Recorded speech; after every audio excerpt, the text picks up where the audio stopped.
Bonsoir ou bonjour à toutes et à tous. Aujourd'hui, je vais vous faire une présentation du premier livre d'Enoch.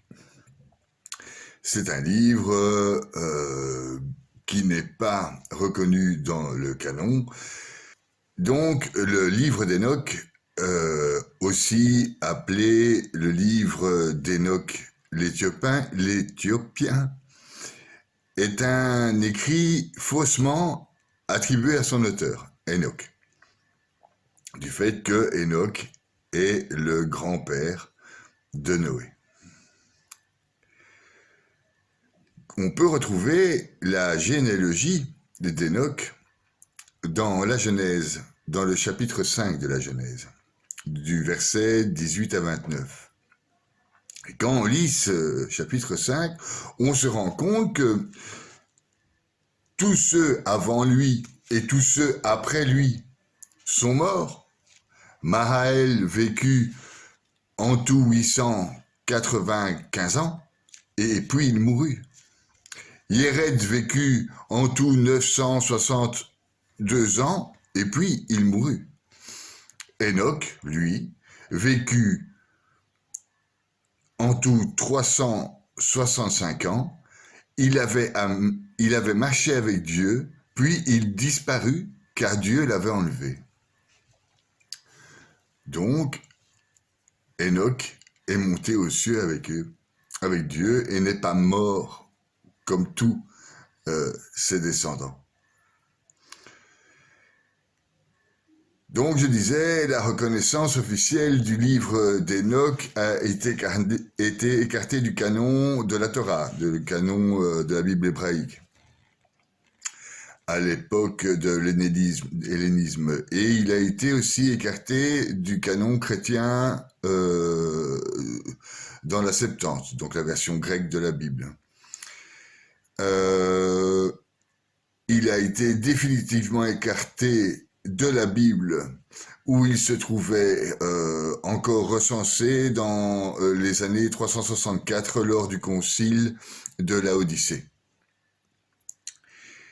Et puis il a été considéré donc comme un écrit apocryphe. Et la plupart des églises chrétiennes ne le reconnaissent pas en tant que tel, mais il est très très connu pour les révélations qu'il fait, entre autres sur les anges et le nom et le rôle des anges. L'Église éthiopienne orthodoxe, elle reconnaît dans son canon, donc dans son Église, le premier livre d'Enoch. Donc il est là recensé dans la Bible éthiopienne. Donc, j'ai dit, ce n'est pas Enoch qui a écrit ce livre, Enoch étant le grand-père de Noé. Par contre, nous l'avons retrouvé dans les manuscrits de la mer morte, et on a pu donc dater l'écrit. Et l'écrit donc du premier livre d'Enoch se situe entre moins 100 et moins 300 avant Jésus-Christ.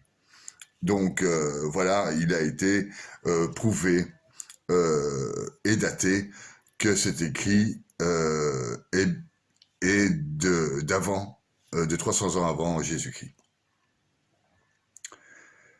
Alors la première partie du livre d'Enoch, je vous conseille de l'acheter, de le lire, c'est fantastique, décrit la création du monde, la création des arbres, la création du ciel, etc., etc., etc. Donc toute la création du monde qu'on peut retrouver brièvement dans la Bible, dans la Genèse.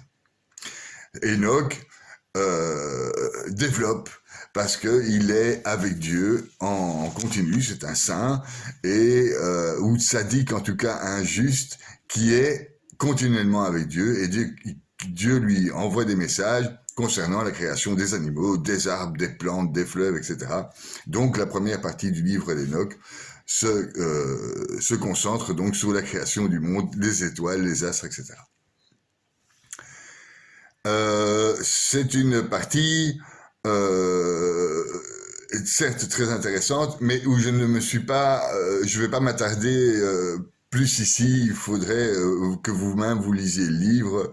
Ce serait inutile de vous faire part de ce que Enoch a vu. Par contre, pour ce qui m'intéresse, c'est tout ce qui est ange. On nous raconte beaucoup du tout et de n'importe quoi sur les anges, qui sont les anges, etc.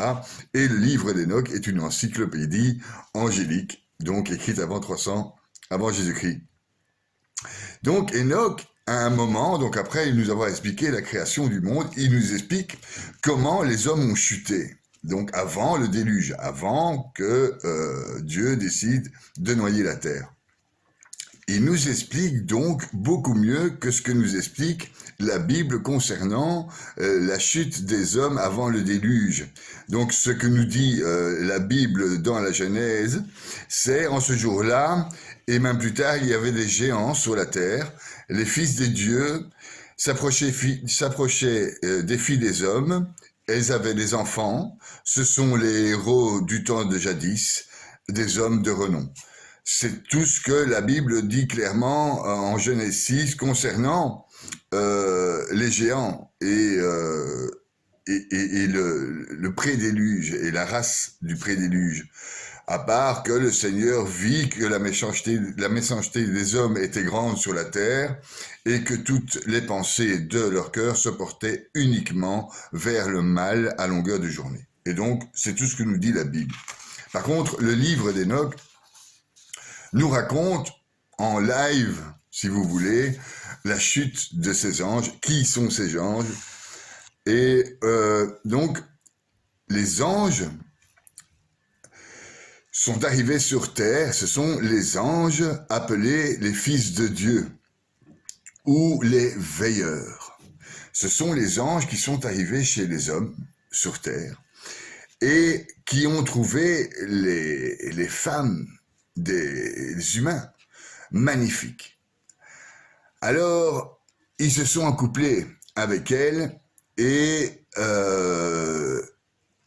ils ont fait naître des géants.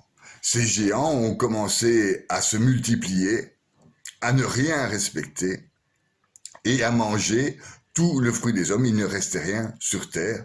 Ils étaient trop grands, c'était des géants. Or, nous dit Enoch dans son livre, « Or, les enfants des hommes furent multipliés. Il leur naquit en ces jours des filles belles et jolies. Et les anges, fils des cieux, ils les virent, ils les désirèrent, et ils dirent entre eux, « Allons, choisissons-nous des femmes. Parmi les enfants des hommes engendrons-nous des enfants. » Alors, Semaïaza, leur chef, leur dit, « Je crains que vous ne vouliez pas être réellement accomplis avec cette œuvre. Je serai moi seul responsable d'un grand péché. » Mais tous lui répondirent, « Faisons tous un serment et promettons les uns les autres, avec anathème, de ne pas changer de dessein, mais d'exécuter réellement notre vœu de s'accoupler avec les hommes. » Alors ils jugèrent tous ensemble que c'était très bien, ils s'engagèrent là-dessus, les uns envers les autres, pour l'anathème, et ils étaient en tout 200 anges. Ils descendirent sur Ardis, le sommet de Hémron, et ils l'appelèrent Moembron, parce que c'est lui qui l'avait juré et qui s'était engagé envers les autres avec anathème. Et voici les noms des chefs de ces anges. Semaïaza, leur prince, Arakib, Aramiel, Kokabieli, Tamaïel, Ramiel, Daniel, Ézéchiel, Barakiel, Azaël, Aramos, Beth-Éji. Alors, il y a une liste incommensurable, donc ils sont 200. Ce sont des anges qui sont descendus sur terre pour s'accoupler avec les femmes terrestres, parce qu'elles les trouvaient belles, et qui leur ont appris la magie, la sagesse, mais tout a été transformé en mal, c'est-à-dire que les hommes ont profité de leur savoir, du savoir engendré par les anges, pour faire le mal, en somme. Donc, pour finir, les géants, toutes ces traces de géants se tournèrent contre les hommes pour les dévorer, et ils commencèrent à dévorer les oiseaux, à jeter les oiseaux contre les bêtes, les reptiles, les poissons, puis ils dévorèrent la chair entre eux, et ils burent le sang. Alors la terre les accusa de violents. Qu'est-ce que ces anges ont appris aux hommes? Qu'est-ce que ces veilleurs ont appris aux hommes à ces moments-là? Azazel, qui est leur chef, Azazel, il faut bien le retenir, ça, Azazel, a appris aux hommes à fabriquer des épées, des glaives, des boucliers, des cuirasses, etc. Amisiras, c'est aussi très important, il instruit les enchanteurs, les magiciens, les coupeurs de racines, etc., etc. Alors, je vais vous citer les plus importants de ces anges qui ont appris aux hommes à faire, si vous voulez, le mal. C'est pas les anges qui ont appris aux hommes à faire le mal. C'est le mal, c'est les hommes qui ont appris avec la science des anges à développer leur malédiction. En somme, Armaros, ils rompt les charmes. Barakiel, il s'occupe des astres, c'est un astrologue. Kokabiel, il s'occupe des signes, de tous les signes qu'on voit apparaître, des oiseaux, des plumes, des machins. Ça, c'est pour vous, Kokabiel. Tamiel, les aspects des étoiles. Donc, l'astrologie, mais au plus profond, c'est-à-dire plutôt l'astronomie que l'astrologie. Asdiel, il enseigna les journées, le temps, etc., le cours de la lune. Et dans leur anéantissement, les hommes crièrent, et leur clameur montait au ciel. Ils s'autodétruisaient avec toute la science que les anges avaient décidé de leur apporter par amour pour les femmes des hommes. Une merveilleuse histoire, en finale, qui finit très mal pour l'homme. Alors, il y a 4, 5, 6 anges, on va dire, 6 anges, dont 4 principaux, qui sont des bons anges, et ça, c'est sûr. Michael, Uriel, Raphaël, Gabriel. Et ça, c'est les 4 principaux. Je vais vous en citer 2 autres par après. Mais ça, ce sont sur des anges qui sont restés avec Dieu. Au moment de la chute des anges, des veilleurs sur la terre, où ils se sont accouplés avec les hommes, Michael, Gabriel, Raphaël, Uriel sont restés avec Dieu à regarder le massacre. On ne pouvait pas mélanger la science des anges, les anges, leur potentiel et le potentiel humain. Alors ils regardèrent du haut du ciel et ils virent le sang répandu en abondance sur la terre, toutes les injustices commises sur la terre, et ils se dirent l'un l'autre, c'est la voix de leur cri de la terre, oh, qui sont désolés, on les entend jusqu'aux portes du ciel. Maintenant, c'est vous, Saint du ciel, ou chez vous, Saint du ciel, qui se plaignent. On entend les âmes des hommes, ils disent, portez notre cause devant le Très-Haut. Tu as vu ce qu'a fait Azazel? Comme il a enseigné toute injustice sur la terre et dévoilé les secrets éternels qui s'accomplissent dans les cieux. Femmes, ils auront découvert tous leurs péchés. Or, ces femmes ont mis au monde des géants, et par qui la terre entière a été remplie de sang et d'injustice. Voilà ce que disent nos 4 anges, Michael, Uriel, Raphaël et Gabriel, entre eux, en regardant la chute des hommes. Mais en lisant le livre d'Enoch et en lisant le nom des anges, etc., donc plus de 100 anges, etc., ben, il y a toujours une question que je me pose avec ces fameux angiologistes qui vous inventent n'importe quoi sur les anges. Hein? Et donc, je voudrais quand même souligner pour ces gens qui font n'importe quoi avec le nom des anges que c'est pas très prudent. C'est pas très prudent du fait que les anges sont des entités qui font partie d'un autre monde, d'une autre sphère que nous, et qui ont il y a des anges gardiens, il y a des anges défenseurs comme Michael, etc. Et donc il y a un certain pouvoir, entre guillemets, ou une certaine autorité spirituelle. Et donc, faire de l'angéologie sans connaître les anges, c'est très dangereux parce qu'on voit sur Internet, par exemple, sur l'archange Azraël ou Azazel, donc l'instigateur de la désobéissance de tous les anges à Dieu. Là, ce qu'on retrouve sur Internet, c'est la mission de l'ange Azraël, c'est pas vrai, hein, Azraël, est de donner, d'apporter un soutien spirituel. Ah bon, ben, ça, il n'a pas lu le livre d'Enoch, le bonhomme. Au cours d'une période de deuil, il s'assure que toute personne peinée ne se prenne pas la tête. Il invite ainsi ou en elle qu'elle ne fasse pas de quelque chose d'insensé. En fait, c'est un protecteur, Azazel.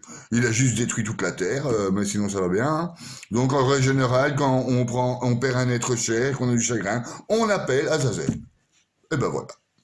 Ne faites pas ça, hein, parce que Azazel est donc l'instigateur de la destruction de la race humaine avant Noé.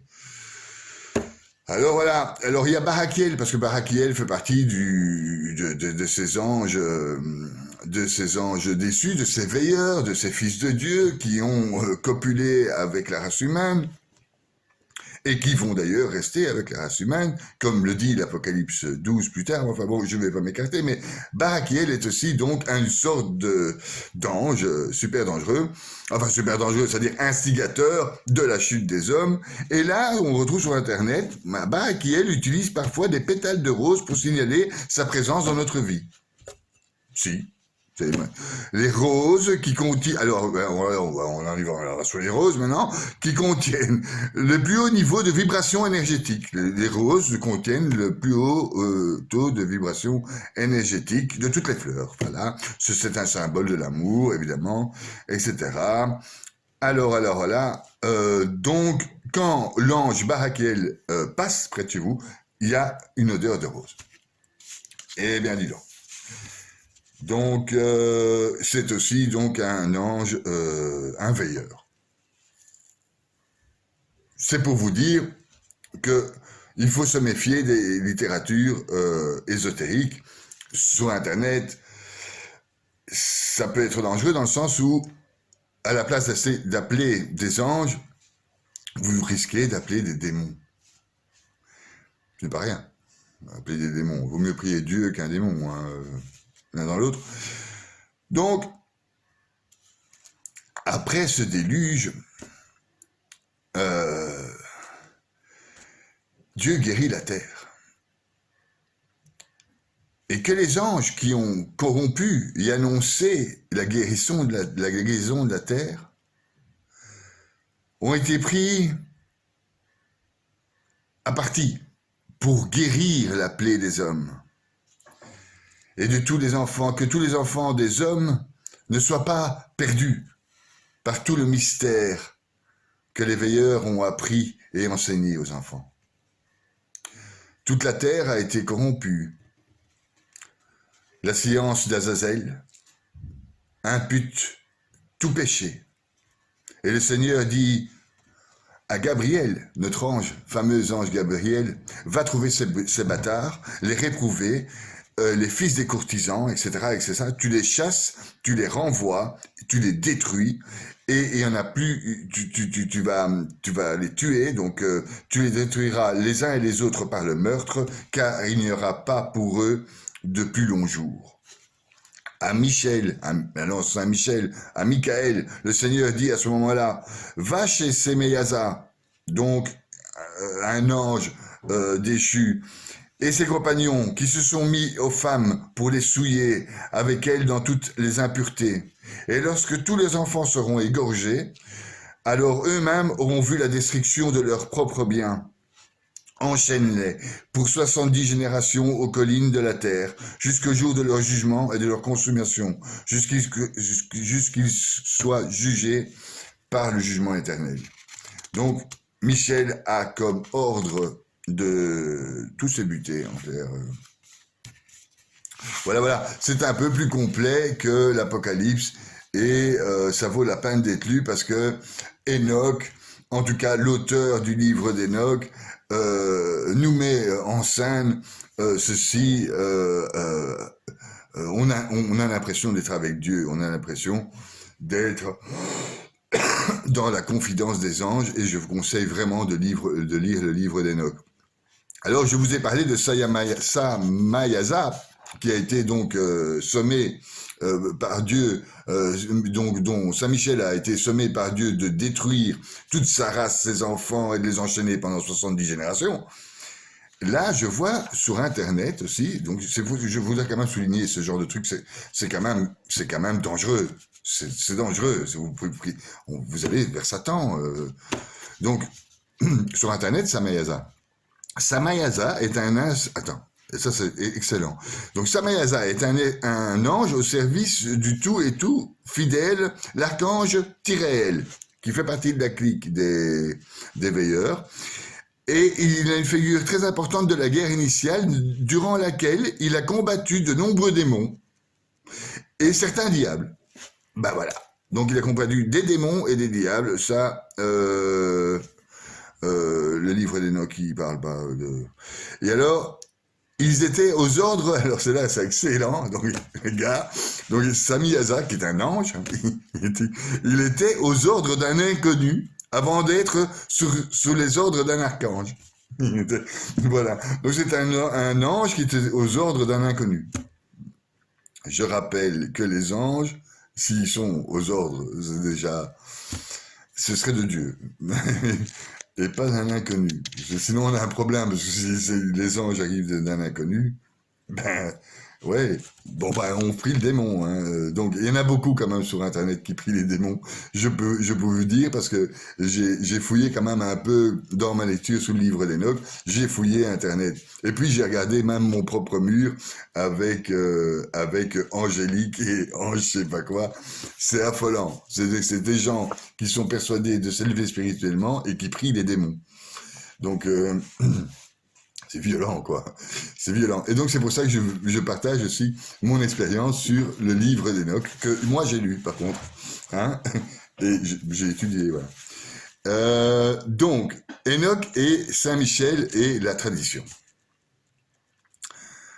Donc, Saint-Michel, si vous voulez, a été sommé par Dieu de reprendre les veilleurs, les enfants du ciel. Donc, ceux qui étaient sur terre, qui ont copulé, les anges, de les reprendre vers le ciel. Parce que les anges leur ont demandé pitié. Parce que les anges, finalement, ont demandé pitié à Dieu, on a fait une connerie, on voudrait retourner au ciel. J'ai écrit votre prière dans ma vision. Il me fut montré que votre prière ne serait pas exaucée durant tous les jours du monde, et que le jugement est accompli sur vous, et qu'elle, donc votre prière, ne sera pas exaucée. Désormais, vous ne monterez plus au ciel de toute éternité. Il est ordonné de vous enchaîner sur la terre pour tous les jours du monde. Et ça se retrouve aussi en Apocalypse 12. Si vous lisez Apocalypse 12, l'ange, le diable qui embarque un tiers des étoiles avec lui, donc un tiers de ces gens révoltés, se retrouve lui aussi enchaîné sur la terre, emprisonné par les terres. Lisez le chapitre 12, c'est exactement la même chose. Les mauvais anges, en fait, sont d'office avec nous. C'est pour ça qu'on a très difficile à faire le bien, à aller toujours vers le bien et la bonté et la charité, etc. Parce que les anges de ce monde sont des anges qui ont été déchus et qui restent avec nous et qui ont une puissance phénoménale. Je ne vais pas polémiquer sur nos uluberlus. Auparavant, vous aurez vu le meurtre de vos enfants, bien-aimés, et vous ne posséderez point. Mais ils tomberont devant vous par l'épée, et votre prière ne sera pas exaucée, ni pour eux, ni pour vous. Donc, vous voilà prévenus. Les chérubins. Alors, les chérubins, c'est les classes supérieures des archanges. Et là, les chérubins se retrouvent à côté du trône de Dieu. Donc, Dieu est appelé dans le chapitre des chérubins la grande gloire. La grande gloire. Donc la grande gloire siégeait sur son trône. Et son vêtement était plus brillant que le soleil et plus blanc que toute neige. Pas un ange ne pouvait entrer dans cette maison. et voir la face du très glorieux et du magnifique. Aucun être de chair ne pouvait le regarder.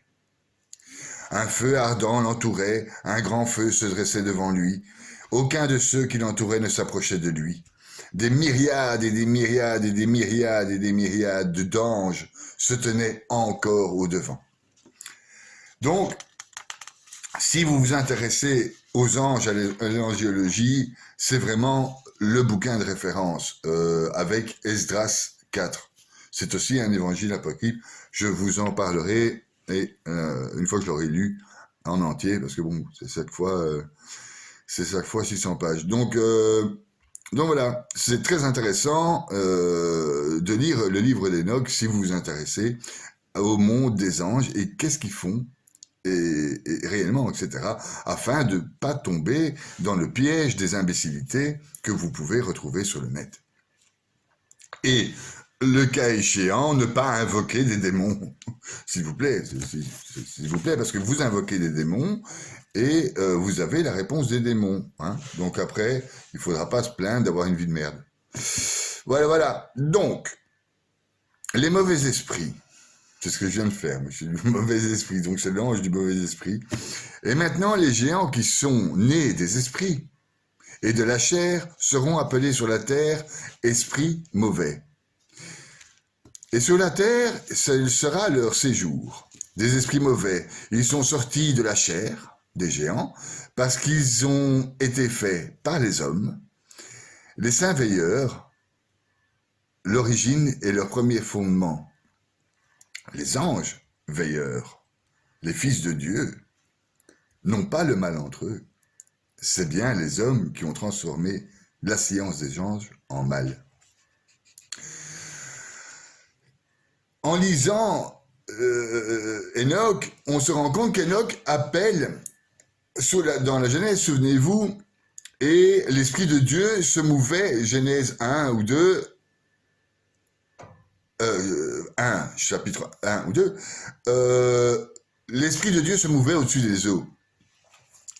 Et Enoch appelle l'Esprit de Dieu, et j'ai trouvé ça très très marrant, qui se meut au-dessus des eaux, donc à la création, la voix des anges.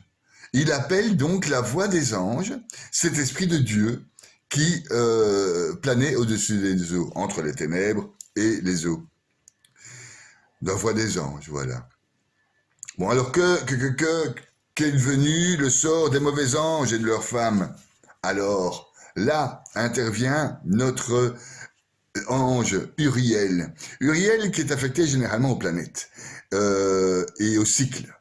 Enfin, Uriel dit ceci. C'est ici que les anges qui se sont unis aux femmes se tiendront. Leur esprit, prenant de nombreuses apparences, ils ont souillé les hommes et ils feront errer jusqu'ils ils les feront errer jusque quand ils se sacrifient aux démons comme à des dieux. C'est ce que je viens de vous dire par rapport à cette fameuse angélosie du Luberlu dont il y a 3000 pages sur Internet. Hein.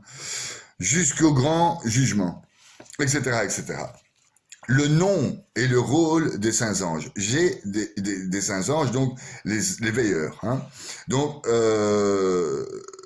je les ai répertoriés, j'en fais une liste vraiment exhaustive de tous les anges veilleurs qui m'ont intéressé, mais de toute façon, il y a les saints anges qui sont Michael, Uriel, Raphaël, Raguel, Zarachiel, Gabriel. Donc, Uriel, c'est celui qui, le plus souvent, est avec Enoch pour lui expliquer le déroulement et le cycle des planètes et des étoiles et des feux et des flammes. Il est très très lumineux et brûlant aussi, Uriel. Raphaël, c'est un saint ange, lui, c'est celui des âmes des hommes, Raphaël. Raguel, un saint ange qui tire vengeance du monde des luminaires. Michael, l'un des saints anges préposés au meilleur des hommes, à la garde du peuple. Donc il est censé protéger les hommes, comme on le sait, notre archange Saint-Michel. Zarachiel, saint ange préposé aux esprits des enfants, qui pêche contre les esprits. Gabriel est l'un des saints anges préposés au paradis, aux dragons et aux chérubins. Vous trouvez donc tous ces anges dans le livre d'Enoch. Uriel, finalement, on ne le connaît pas. Il n'est pas répertorié dans la Bible en tant que tel. On n'entend pas parler d'Uriel dans la Bible. Par contre, dans le livre d'Enoch, il a une importance, une très grande importance, et c'est lui qui fait visiter les enfers à Enoch. C'est lui qui est dans le ciel à faire visiter un peu, c'est un peu le majordome du bon Dieu qui fait visiter Enoch, les étoiles, les astres, les enfers, etc. Raphaël, lui, il est plutôt avec Enoch quand c'est le séjour des morts, dans le séjour des morts. Raguel, lui, il guide la magnificence du ciel, c'est-à-dire la science du ciel. C'est un des saints anges qui était avec moi me répondit, ce feu dont tu as vu la course vers l'Occident est le feu qui poursuit tous les luminaires du ciel. Il est donc avec Raguel dans les cieux, notre ami Enoch, Saint Enoch, on pourrait l'appeler, en tout cas. Les 4 archanges principaux sont donc Michael, Raphaël, Gabriel, Phanuel, Uriel. Ça, il y en a 5 déjà. Et il y a Zarachiel, Raguel. Ça nous en fait 7, 8. Et il n'y en a pas beaucoup plus que 8 des bons anges nommés par Enoch. Donc quand on voit sur Internet des milliers d'anges bons, je ne sais pas où ils les ont trouvés. En tout cas pas dans le livre d'Enoch. Ni d'ailleurs en faisant de la guématria, en étudiant Ézéchiel. Non plus. Et il me dit, le premier est le miséricordieux. C'est le très patient Michel. Le second est proposé à toutes les maladies et toutes les blessures des enfants des hommes. C'est Raphaël. Le troisième qui est proposé à toutes les forces, c'est Gabriel. Le quatrième qui préside au repentir pour l'espoir de ceux qui hériteront de la vie éternelle, son nom est Phanuel. On peut retrouver aussi, à mon sens, une trace du Christ. En ce jour, mon élu siégera sur un trône de gloire. Il choisira parmi les actions des hommes, sur les lieux de repos, ils seront innombrables et leurs âmes s'affermira devant eux. Chez nous, les chrétiens, Jésus, notre Seigneur est ici à la droite de Dieu, d'où il viendra juger les vivants et les morts. Je fais donc un rapprochement avec le livre d'Enoch, où il dit « L'élu siégera sur le trône de gloire ». Le Fils de l'homme que tu as vu fera lever les rois et les puissants de leur couche, et les forts de leur siège. Il rompra le frein des forts, et il brisera le dent des pécheurs. La rémission des péchés de notre Christ. Plus tard, dans cette même section de chapitre, le Seigneur, les esprits des feuilles d'assoir, l'élu sur son trône de gloire. Il jugea toutes les œuvres des saints et du haut du ciel, et les œuvres seront pesées sur une balance, d'où il viendra juger les vivants et les morts, notre Christ, dans le credo chrétien. On retrouve aussi dans le livre d'Enoch une trace des saints, la communion des saints. Et dans ces jours de prière des justes, et le sang du juste monteront de la terre devant le Seigneur des esprits. En ces jours, les saints qui habitent les hauts des cieux s'uniront, donc c'est la communion des saints, pour nous chrétiens, en une seule voix, et supplieront, prieront, glorifieront, remercieront, béniront le nom du Seigneur.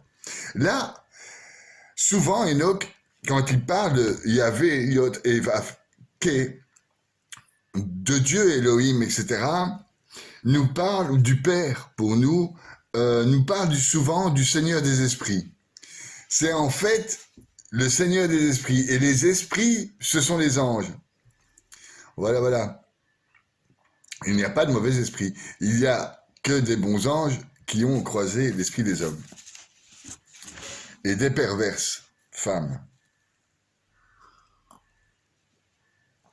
Alors aussi, il y a des monstres. Il y a le Léviathan qu'on retrouve déjà dans la Bible. Il y a des monstres du désert, etc.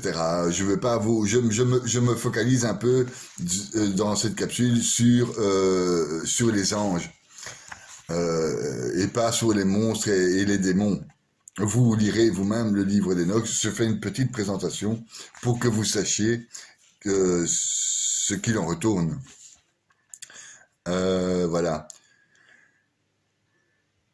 Enoch est donc constamment avec Dieu. Il marche avec Dieu. Comme Abraham, comme Moïse, comme Élie, comme notre Seigneur Jésus-Christ. Comme Jacob, comme Salomon, excusez, les 5 j'oublie. Et donc, Enoch a assisté et a compris comment fonctionnait la purification de l'âme humaine, comme nous en parle très très bien Saint Jean de la Croix, que je n'ai pas oublié lui.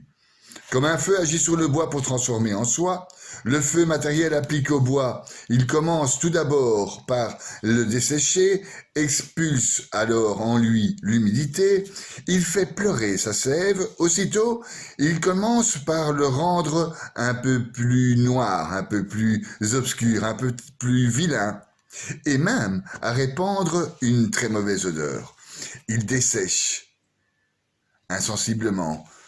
Il en tire et manifeste tous les éléments grossiers et cachés qui sont opposés à l'action du feu, le feu purificateur. Finalement, quand il commence à s'enflammer à l'extérieur et à s'échauffer, il le transforme en lui-même. Il le rend aussi brillant que le feu. Il devient sec, chaud, lumineux.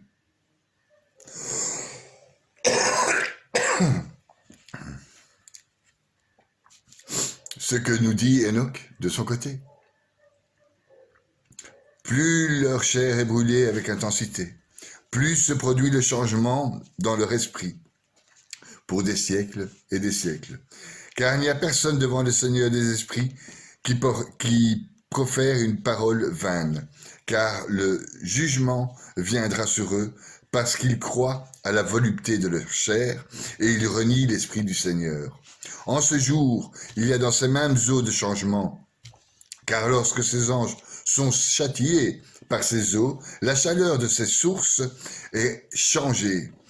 Et quand les anges montent cette eau des sources, elle est encore changée. Elle se refroidit, et j'entendis Michel prendre la parole. Ce châtiment dont sont châtiés les anges est un témoignage pour les rois et pour les puissants qui possèdent l'aride. L'aride, c'est la terre. Ces eaux de châtiment sont pour une guérison de la chair et des rois, pour la volupté de leur chair.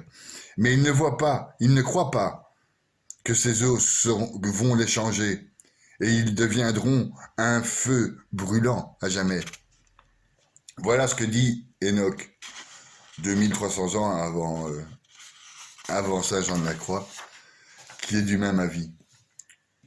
Vous retrouvez le discours de Saint Jean de la Croix concernant les purifications dans Nuit obscure de Saint Jean de la Croix. Raphaël et Michael sont souvent coude à coude et s'étonnent de la dureté que Dieu, Yahvé, et le Père peut avoir pour ses créatures. Une sorte de... Les anges, finalement, apportent cette miséricorde. Ils s'étonnent, ils plaident pour nous. Ils plaident pour nous face à nos péchés. Alors maintenant, on peut encore... La liste est incommensurable des noms des mauvais anges. Le premier des mauvais anges est Yécon, celui qui séduisit tous les fils des anges. Il les fit descendre sur la terre. Il séduisit les filles des hommes. Le nom du second est Asbaéli, celui qui donna un mauvais conseil aux fils des anges, les saints. Il les entraîna à souiller leur chair avec les fils d'hommes.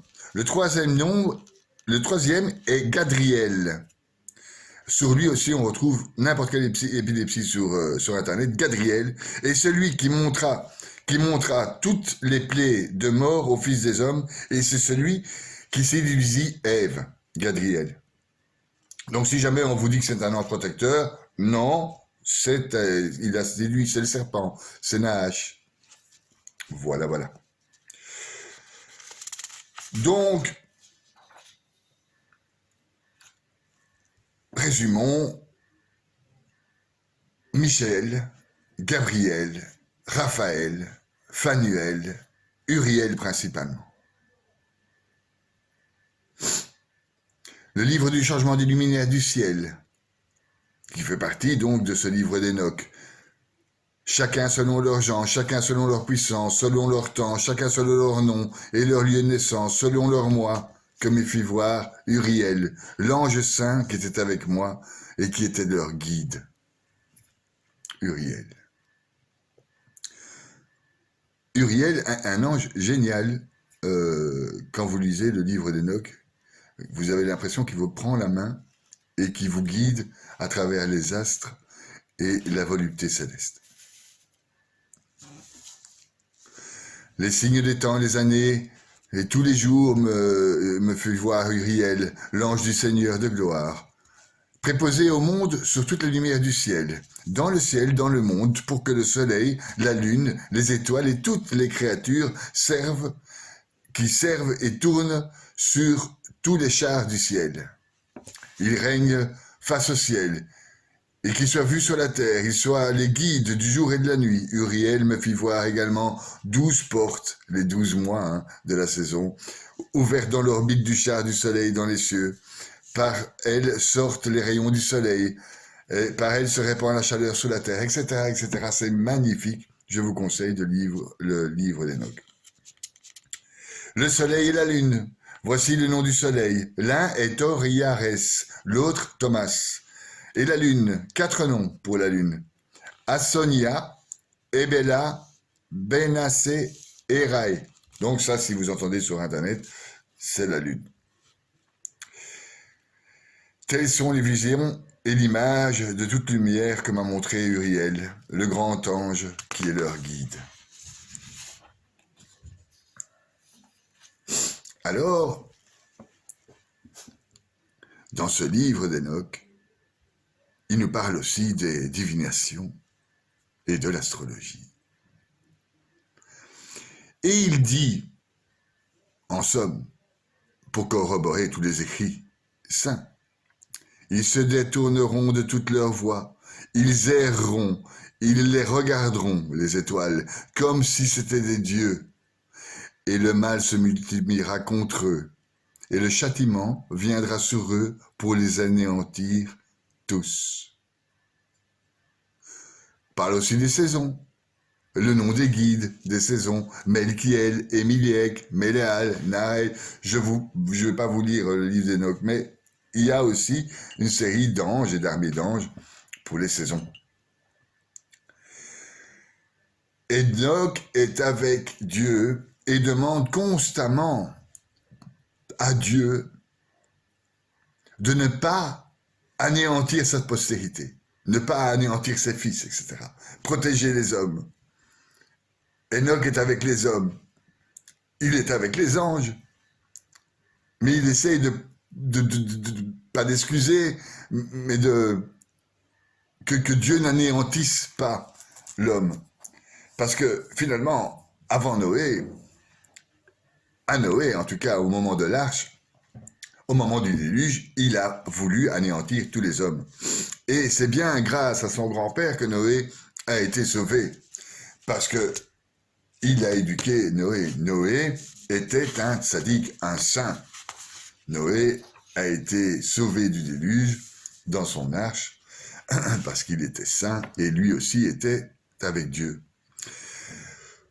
Pendant quelques chapitres du livre d'Enoch, Enoch pleure. Et je vous ai déjà parlé du traité des larmes. Et ces larmes sont des larmes de miséricorde. Quand on pleure, ou quand Enoch pleure en tout cas, il va vers Hesed, la miséricorde.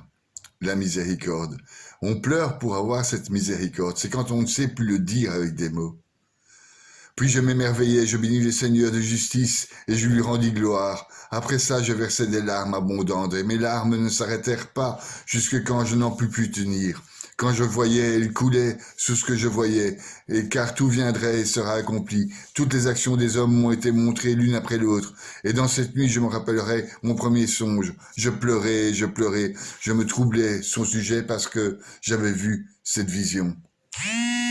Qui donnera à mes yeux de devenir un nuage d'eau?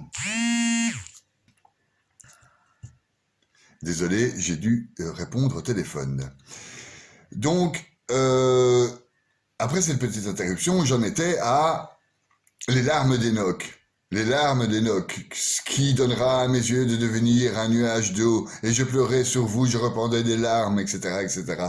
Cette eau, c'est les eaux des larmes, la première sorte d'eau, les cliphos, les écorces, si vous voulez, les larmes qui sortent parce qu'on ne sait plus rien faire, d'autre que de pleurer vers cette miséricorde. C'est la première sorte d'eau. La deuxième sorte d'eau, c'est l'eau de la sagesse, celle qui nettoie, celle qui purifie, celle qui irrigue la terre. Et la troisième sorte d'eau, c'est l'eau malveillante, celle qui noie, celle qui tue, et celle qui fait le déluge aussi. Et nous avons donc, dans le livre d'Enoch, une image parfaite de Noé. Vous savez que dans la Bible, lorsque Moïse descendit de la montagne du Sinaï, ayant les mains sur la table de témoignage, il ne savait pas que son visage rayonnait de lumière depuis qu'il avait parlé avec le Seigneur. Aaron et tous les fils d'Israël le virent arriver et son visage rayonnait. Comme il n'osait pas s'approcher, Moïse les appela, Aaron et tous ses chefs de la communauté vinrent vers lui, il leur adressa la parole. Ensuite, tous les fils d'Israël s'approchèrent, il leur transmit tous les ordres que le Seigneur avait donnés sur la montagne du Sinaï. Quand il finit de parler, il mit un voile sur son visage. Il dut se voiler le visage, tellement il était lumineux, Moïse. Il en était de même d'ailleurs avec notre Jésus-Christ quand il prie en Luc 9 avec Élie et Abraham. Pendant qu'il priait, l'aspect de son visage devient autre et son vêtement devint d'une blancheur éblouissante. Voici que deux hommes s'entretenaient avec lui. C'était Moïse et Élie. Excusez-moi, pas Abraham, Moïse et Élie. Donc là aussi, Jésus était éblouissant. Et bien, Noé, il est né à mon fils Lamécli, un enfant qui n'a pas son pareil, donc le fils d'Enoch. Sa nature n'est pas comme les autres natures des hommes. Sa couleur est plus blanche que la neige et plus rouge que la fleur de la rose. Les cheveux de sa tête sont plus blancs que la laine blanche et les yeux comme les rayons du soleil. Il a ouvert les yeux et il a éclairé toute la maison. Il a levé les mains de la sage-femme, il a ouvert la bouche, il a béni le Seigneur du ciel. Son père Lamech a pris frayeur et il s'est enfui vers moi, Enoch. Il ne croit pas qu'il soit de lui, mais de qui il est. Il est à l'image d'un ange du ciel. Et voici que je suis venu à toi pour que tu me fasses connaître cette vérité. Donc c'est Lamech qui arrive chez Enoch, donc le père de Noé qui arrive chez Enoch pour dire voilà, j'ai un enfant, il est lumineux, il éclaire les pièces, et voilà, et c'est notre Noé. Voilà. Donc le livre d'Enoch nous parle des anges principalement et du rôle de chacun de ces anges, des démons, pas vraiment parce que les anges sont des bonnes créatures, ce sont des fils Dieu, des veilleurs. Donc il n'y a pas vraiment une notion réellement démoniaque. Il y a plutôt des anges déchus qui se sont fourvoyés avec les femmes des hommes. Donc le livre d'Enoch, si vous faites de l'angéologie, lisez-le, c'est un minimum, vraiment, c'est un minimum. Vous lisez la Bible pour connaître déjà les 3 principaux. Ensuite, lisez le livre d'Enoch pour connaître les 7 ou 8 archanges principaux, les anges qui sont restés fidèles au Père, à Yahvé, à Yod-Hé-Vavé. Et vous pouvez aussi aller plus loin en lisant le 4e livre des Esdras, qui est un écrit apocryphe dont je vais vous parler sûrement un jour ou l'autre. Voilà, ce fut un vrai plaisir de vous entretenir brièvement sur ce livre d'Enoch afin de pouvoir vous orienter ou orienter vos études. Si vous avez aimé, vous pouvez quand même me mettre un petit like, partager la vidéo, ça me donne du courage à l'œuvre et c'est ma manière d'être payé.